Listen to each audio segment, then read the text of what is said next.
How to transplant herbaceous garden plants. There can be many reasons why you might want to transplant garden plants. Sometimes you'll be planting purchased nursery seedlings or pot-grown specimens into your garden for the first time. Or you may want to move an established plant from one garden location to another. Perhaps it's performing poorly in a given spot, and want to move it to a more favorable location. Finally, lifting, dividing, and transplanting root sections may be the best and easiest way to propagate new plants. Whatever your reasons, proper transplanting techniques will have a big effect on the survival of your plants and how well they grow after they're moved. When to transplant garden plants. For most garden plants, transplanting will be most successful if it is done early in the growing season, before active new growth is fully underway, or in the fall as growth is slowing down. But with enough time for the roots to get firmly established before frost sets in for winter. Summer is generally a poor time to transplant garden plants. The sun is too intense and the heat can be relentless. Plant foliage is transpiring moisture rapidly during warm weather, and transplanting at this time can be very stressful. This is why most garden centers have their best supplies of plants during the spring and again in the fall. Where possible, it's also best to avoid transplanting while a plant is in its most intense flowering period. Plants are putting most of their energy into flower development at these times, with little left over for root development. If you are buying seedlings or potted plants from a nursery, it's actually better to choose specimens that are not yet in full bloom, as they often transplant more successfully. However, sometimes you have no choice but to move your plants during the hot summer months. With a bit of extra care, you can successfully transplant garden plants at almost any time of the year. If you must move a plant during the summer months, try to do it on a cool, cloudy day, or at least late in the day while the sun is less intense and temperatures are cooler. Before getting started, different plant species vary greatly in their ability to tolerate transplanting, and the recommended times and techniques will vary from one species to another. Fibrous rooted plants are transplanted somewhat differently than plants with tuberous roots. For example, a few minutes researching a particular species to learn its likes and dislikes can go a long way toward ensuring it survives the move and thrives in its new location. And be aware that there are some plants that are very finicky and will need to be treated quite carefully if you want to transplant them successfully. If your research suggests that a plant needs to be moved in a particular way and at a particular time, don't tempt fate with sloppy technique.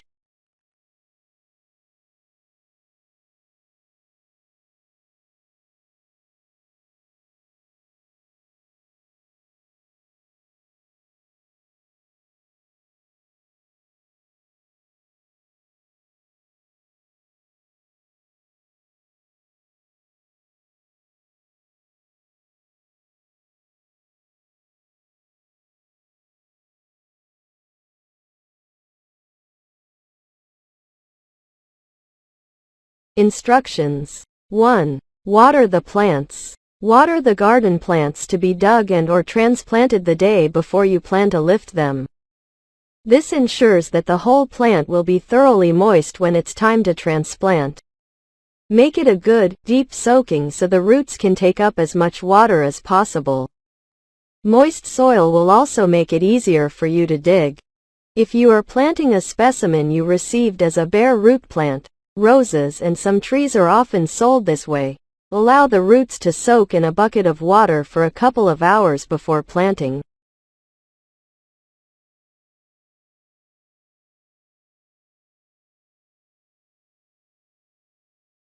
Two. Choose the right time. It's best to dig up and transplant garden plants when it is overcast or during the cooler evening hours.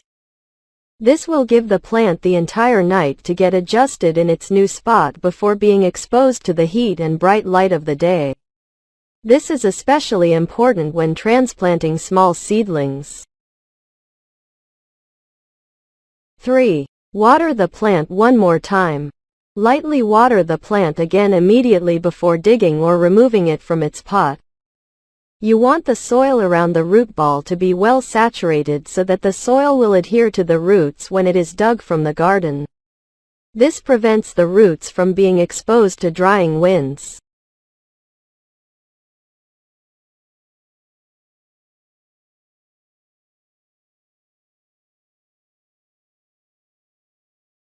Four. Dig and water the transplant hole. Use a shovel or trowel to dig the hole your plant will occupy. Water the hole before you place the transplant into it. You want the soil so saturated that it turns to mud. This is sometimes referred to as puddling.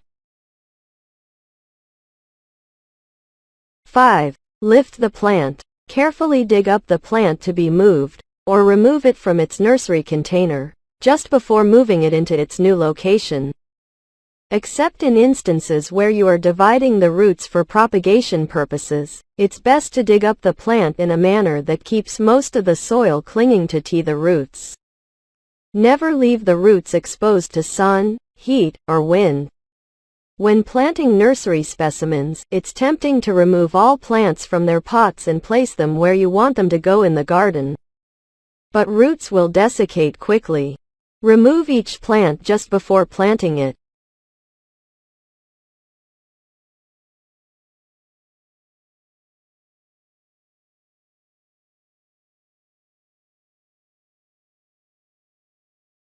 Gardening tip. If you are transplanting a purchased container plant into your garden for the first time, examine the root ball after you remove it from the container. If the root ball is very tightly formed and root-bound, cut some slices in the roots or loosen them with your fingers. This will help the roots extend into the soil quickly after planting.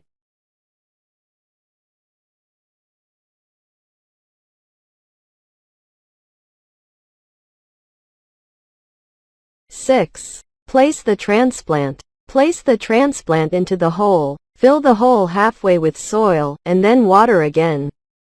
Allow the water to settle the soil around the roots and then finish filling the hole. 7. Backfill and lightly pack the soil. Lightly firm the soil around the transplant. The goal is to close any air pockets but not to compact the soil too much. Let the water settle things rather than pressing with your hand or foot. 8. Water again. Once again, water the whole plant, leaves and all. This probably sounds like too much water, but you would be surprised how much water can evaporate during the planting process. If you are working on a cool, still, overcast day, you can get away with a little less water, but never skip the final watering once the plant is in the ground. 9. Shield the plant. If possible, shield the new transplant from direct sunlight for 3 to 5 days. Use a floating row cover or lean a board in front of the transplant to block the direct sun. This technique is most necessary for container-grown plants or seedlings being transplanted from nursery packs. Mature, established plants that are being moved from one location to another in the garden are usually fully hardened and will survive the move pretty easily. Gardening tip. It's often a good idea to pinch off the flower buds and flowers immediately after transplanting, as this allows the plant to direct its energy into root development. With some species, it's even a good idea to trim back the green growth to lessen the demands on the plant as it is becoming established.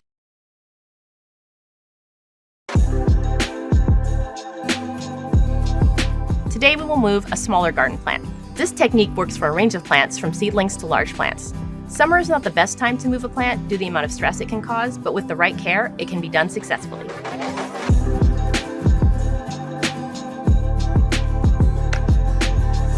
Step 1. Water the area the day before. Watering your plant ensures that the whole plant is hydrated. It should be a deep soak and make it easier to dig up. Step 2. Dig the plant up.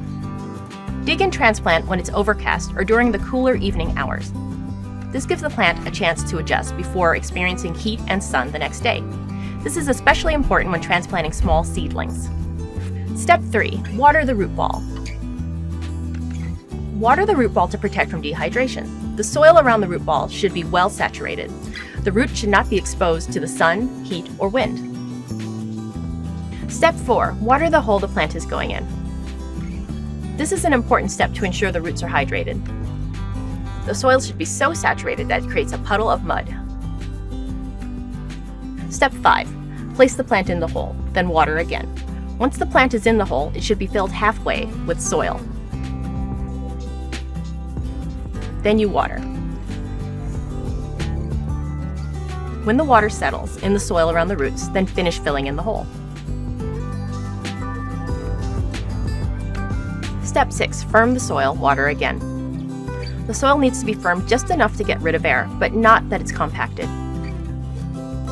Once the soil is set, it needs to be watered again. Even though it seems like a lot of water, it's necessary because of evaporation during this process. If possible, the plant should be shaded from the sun for 3 to 5 days. Water and check your plant daily for a couple of weeks. The shock of being uprooted is stressful to plants, but if you stay on top of this care, your transplant will thrive. Happy gardening!